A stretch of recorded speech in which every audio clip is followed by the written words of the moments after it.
All right, we are here to talk about the history of life on Earth. So in the last Learning Target Tracker video, we talked about the history of Earth, like early Earth, and the things that led up to life, but now we're going to start with living creatures. And so the first is I can explain the progression from single-celled prokaryotes to the colonization of land and how the environment impacted this progress. All right, so we started out with single-celled prokaryotes. Okay. Let me zoom in. Y'all can't probably see that. Okay. And then the next thing that happened is one prokaryote engulfed another.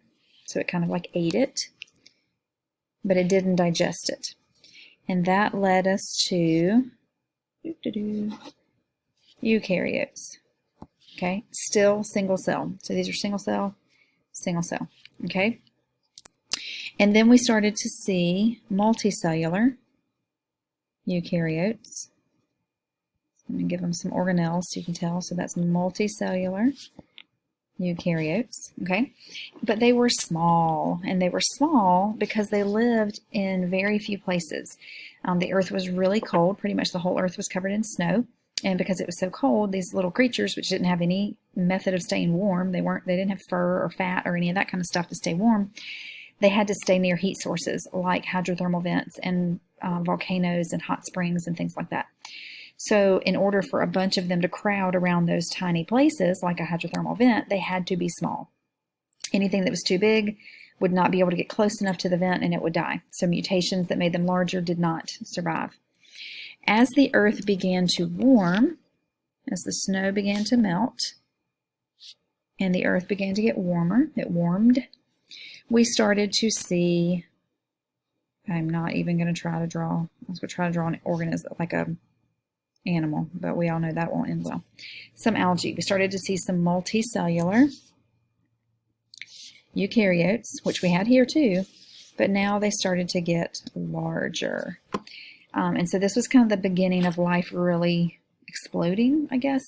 All of this took place in and around the water. Okay, pretty much in the water. Okay, so then some of these eukaryotes, some of them moved on to land. And so that was kind of the last thing that happened. And that became more possible as there was more water on land. As the earth, again, was getting warmer, there was liquid water around. All right, so I can explain the progression from single-celled prokaryotes to the colonization of land and how the environment impacted this progress. Also, somewhere in here, free oxygen started to be produced. So prokaryotes started to produce oxygen, which opened up more doors for aerobic organisms because everything prior to that had to be anaerobic. And so that created a change in the environment as well. But the temperature for sure was a big deal.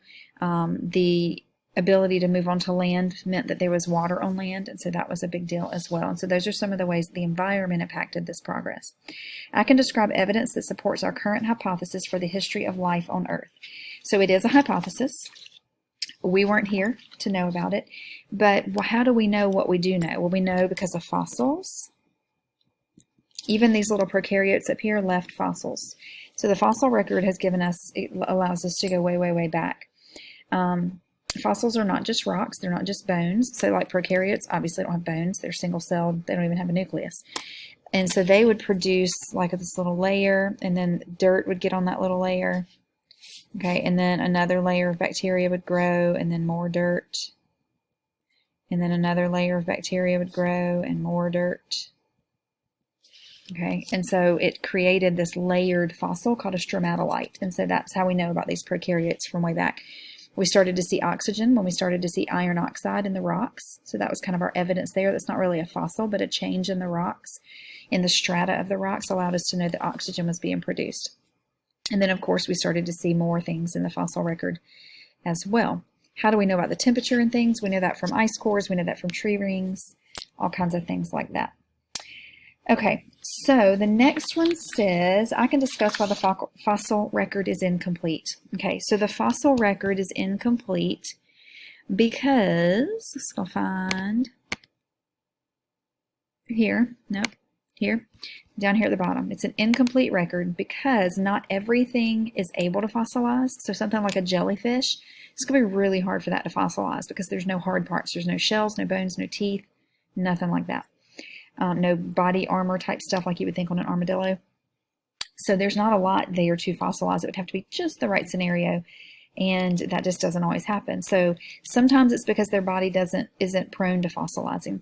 Other times it's because they weren't in the right place at the right time. Sedimentary fossils tend to form around water because the sediments settle in the water column. And so if an organism is not near water, it's not going to form a fossil in a sedimentary rock. Or if it's not near amber, or if it's not near a tar pit, or if it's not near ice, those kinds of things. So lots of organisms died and fell on the ground and just decomposed like normal. They didn't fossilize. And so that's why our record is not complete. I can describe how the fossil record shows the evolution of a species over time. The fossil record shows us a lot of things. It can show us species that are no longer with us. It can show us the structures of those species that are extinct. It can show us the structures of species that are extinct but are ancestors to extant species, to ones that are still alive today. And so it just allows us to see these changes over time. The skull shape was one example of this. And so the further back you go, the hole was there, it got longer, it kind of almost disappeared, and then 195 million years ago it was completely gone. And so we were able to watch the skulls of these tetrapods as they developed. Okay, so it is able, by showing structures, it's able to show how a species has evolved over time. We saw it with the horses too. They went from three-toed to being just having one hoof. I can explain the various methods of dating fossils. Okay, so when we're talking about dating fossils, for example, let's say that we have these layers of rock. We'll call them A, B, C, and D. And in this layer, there's a shell. And, oh goodness, y'all, my drawing. In this layer, there's a bone. And maybe in this layer, there's a leaf print. Okay, so what we know, if we know that this fossil, if we're able to date this fossil and it was 1 billion years old, okay, then we know this fossil is younger than a billion and this fossil is older than a billion. That's called relative dating. We know that the ones are older and younger than the ones above and below them. So younger fossils are higher, older fossils are lower. So the deeper we go into the fossil record, the less things tend to look like today's organisms. And that's called relative dating. Sometimes we have years to attach, like, for example, if we know the year of this one, we can say we know for sure this one's older than a billion years, this one's younger, or sometimes we don't know that at all. We just know, hey, this one, this shell is older than this bone, and this bone is older than this leaf, okay? The other method is through what we call half-life. And so when when a structure is formed, and let's say it's got carbon-14, it's going to have 100% of carbon-14. After 5,700-ish years, it's going to, that 50% of that is going to decay from carbon-14, I was about to write 50%, to nitrogen-14. So now it's at 50% carbon-14, 50% nitrogen-14, because that is the half-life of carbon-14. After another 50, I didn't give myself enough room here, another 5,700 years, we're now down to 25% carbon-14, because we've divided it in half again. And so that means we're at 75% nitrogen-14. And so you can compare the amount of carbon-14 and nitrogen-14, do some calculations to figure out how many half-lives that is. So we know if we're at 25%, that's been 2 half-lives. And if one half-life is 5,700 years, then 2 would be 11,400 years. And so that's how we can date fossils more accurately. If it's an older fossil, you're going to want to use a different atom, because carbon-14, you don't want to do this where there's 300 half-lives, and you got to multiply this times 300. It also gets less accurate because you're getting to such small amounts of carbon-14 that it's not as accurate. So you do want to kind of choose the atom that you're using based on that. I can explain the effect of environmental change and stress on a species very simply. If a species cannot adapt to the environment, when the environment changes, if a species cannot adapt, it will go extinct. And so when environments change, it puts stress on a species, and mutations that help that species survive may begin to show up and be prevalent. And those that aren't there, or if the species doesn't have any mutations, then it will go extinct if it cannot adapt. That's why variation is so important. I can explain the causes of mass extinctions. This can be anything. It's generally going to be environmental change, but that could be due to a volcanic eruption that throws a bunch of ash up into the atmosphere and blocks the sun, and so it decreases the intensity of the sunlight, which can decrease plant life. It could be due to a meteor. Same thing, meteor hits the ground and throws up a bunch of dust. It could be due to man, from habitat destruction, global warming, those kinds of things. But for the most part, it always goes back to some kind of environmental change that the species could not tolerate, a huge shift that the species could not tolerate. The effects of mass extinctions, of course, you lose species, right? That's what a mass extinction is. You're losing about 50% or more of your species. But another effect is adaptive radiation, because let's say that this was a niche, and I know, or niche, whatever you want to call it, they're not necessarily something you can see. Okay, so it's everything about how an organism fits into its environment. And let's say that this other species, species A, lives here, and species B has a mutation that would allow them to use this niche. And so they come in and they try to use it, but species A says, no, no, no, this is ours. And they outcompete B. And so those species B with that mutation that are trying to live here, they die. Fast forward a million years. Species A has gone extinct. Species B has that same mutation pop up. Now there's no competition. They can move in there. And so now this mutated species B that might be mutated enough that it becomes a brand new species, maybe B1 or B2, it can fill this niche and continue to evolve. And so we see lots of speciation events because of all of the niches that are opened up after a mass extinction.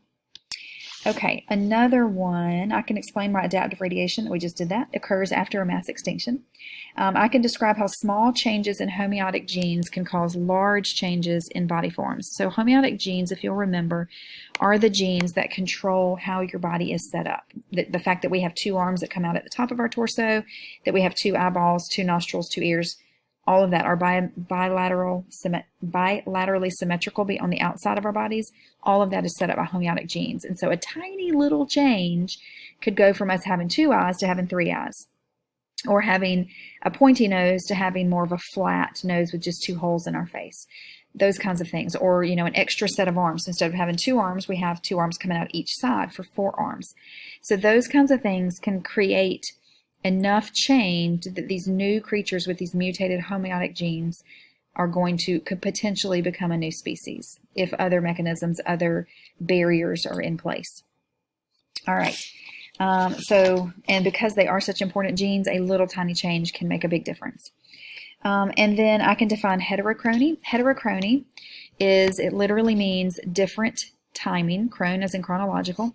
It is when the rate of development of a particular part of an organism is either increased or decreased. And so, for example, chimpanzees are our closest living relatives, so we do have a common ancestor that gave us the genes to develop our jawbones. Okay. However, there was a gene that controls the rate at which this jaw develops, and the chimps, their jaw grows a lot faster than ours, and so their jaw becomes much larger than ours. Same gene, just a different rate at which it causes the jawbones to grow. So that's heterochrony. Another example, this one, the reproductive organs, there was a mutation that made the reproductive organs mature faster than the rest of the body. So they are adults because they are reproductively capable, but they still look like juveniles because the rate of their body development didn't keep up with the rate of their reproductive organs. And then the last thing is I can define an exaptation. An exaptation is when you have a structure that has a function, or maybe it doesn't, maybe it's become a vestigial structure, and it is co-opted or diverted for another function. The best example, there are other examples, but the best one is feathers. Feathers were originally for heat, to help the organisms thermoregulate. And so that was their main function when they first evolved. But then birds were able to eventually, through multiple mutations, use those same structures, those feathers, for flight. So it's a structure that had a function, but it gained another function in a descendant. And that is the history of life on Earth. So if you've got any questions, still aren't sure about something, let me know and we'll go over it.